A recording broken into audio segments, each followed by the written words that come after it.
अगर आपकी as 30 years से ऊपर है और आप प्रेगनेंसी डिले कर रही हैं, तो क्या प्रॉब्लम आ सकती है बाद में जब आप प्रेगनेंसी ट्राई करेंगे।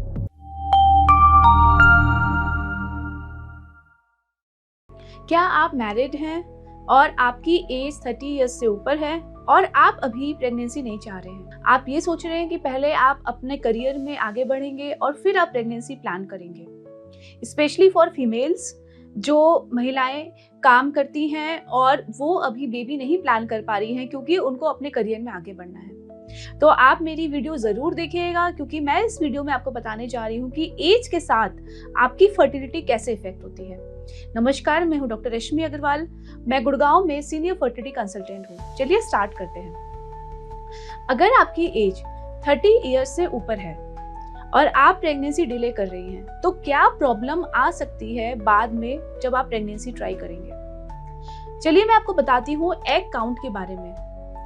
आपको पता ही होगा, जो एम्ब्रियो होता है, जो बेबी होता है, वो फीमेल के एग और मेल के स्पर्म से बनता है।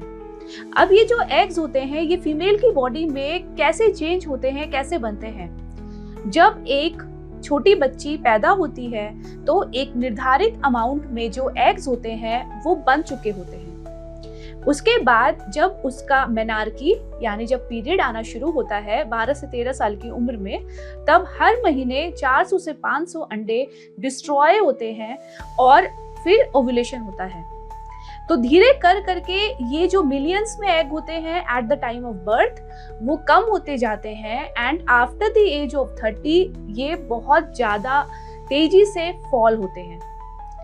जो आपने एक ब्लड टेस्ट का नाम सुना होगा, AMH, anti Mullerian hormone testing. ये क्या होता है? ये एक ब्लड टेस्ट होता है जिससे हम अंदाजा लगा सकते हैं कि आपके शरीर में ओवेरियन रिजर्व यानी जो एग है उनका काउंट कितना है। दोनों ओवरीज में जो एग होते हैं उनका काउंट ऐड करके AMH का वैल्यू आता है। After the age of 30 and 35 के बाद तो और तेजी से ये जो एग काउंट है वो कम होना शुरू हो जाता है। तो जो भी महिलाएं अपनी प्रेगनेंसी डिले करने की सोच रही हैं, आप ये जरूर ध्यान में रखिएगा कि एग काउंट बहुत तेजी से कम होता है और कम होने के बाद जो नेचुरल प्रेगनेंसी है उनकी चांसेस और कम हो जाती हैं। और यही नहीं, क्वांटिटी के साथ साथ क्वालिटी भी फॉल होती है। जो क्वालिटी 30 इयर्स की एज में है और जो क्वालिटी 35 इयर्स की एज में है, उसमें बहुत ड्रास्टिक डिफरेंस होता है। जो एबॉर्शन की चांसेस होती हैं वो भी बढ़ जाती हैं। अगर मैं बोलूं कि 30 से कम उम्र की महिलाओं में 10% चांस होती है एबॉर्शन में, तो 35 के ऊपर वो 20% हो जाती है एबॉर्शन की चांसेस। तो एक जो हेल्दी प्रेगनेंसी होती है वो अचीव करना बहुत मुश्किल हो जाता है। ऐसा क्या करें कि आप अपनी फर्टिलिटी को मेंटेन कर पाए और आपका करियर भी हैम्पर ना हो। देखिए, दो चीजें हैं। अगर आप मैरिड हैं, प्रेगनेंसी डिले करना चाह रही हैं, तो आप अपने एम्ब्रियोज फ्रीज करा सकते हैं। जो अनमैरिड फीमेल्स होती हैं उनके लिए तो एक ही ऑप्शन है एग फ्रीजिंग का। वो अपने एग्स को निकलवा कर फ्रीज करा सकते हैं और जब भी वो बाद में शादी करते हैं और बेबी प्लान करते हैं तो उनके जो एग की एज होती है वो वही होती है जो eight the time of freezing थी।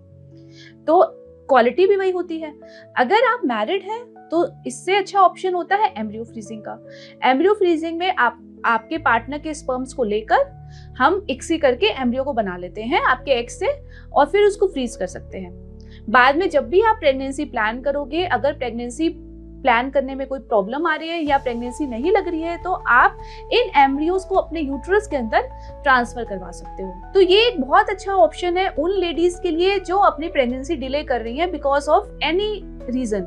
It might be a medical reason, कोई ऐसी स्वास्थ्य में प्रॉब्लम है या कोई आपके प्रोफेशन को लेके प्रॉब्लम है, तो आप ये ऑप्शन बिल्कुल सोच सकते हैं।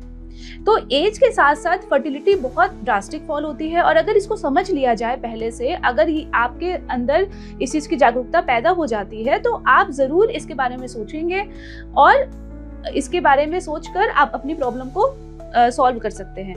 अगर आप बिना कोई रीजन के प्रेगनेंसी डिले कर रहे हैं तो आप ऐसा ना करें और जितनी जल्दी आप प्रेगनेंसी के लिए प्लानिंग करेंगे, प्रेगनेंसी ट्राई करेंगे, उतनी ही हेल्दी प्रेगनेंसी होगी। तो अगर आप इस चीज के लिए ओके हैं तो आप अपनी प्रेगनेंसी जल्दी कर सकते हैं। मेल्स में यानी जो पुरुष हैं उनमें भी एज के साथ साथ फर्टिलिटी डाउन होती है। एज के साथ साथ जो स्पर्म की क्वालिटी है वो भी कम होती है और काउंट भी कम हो सकता है। इसलिए मेल्स के लिए भी जो एज है वो बहुत इंपॉर्टेंट होती है।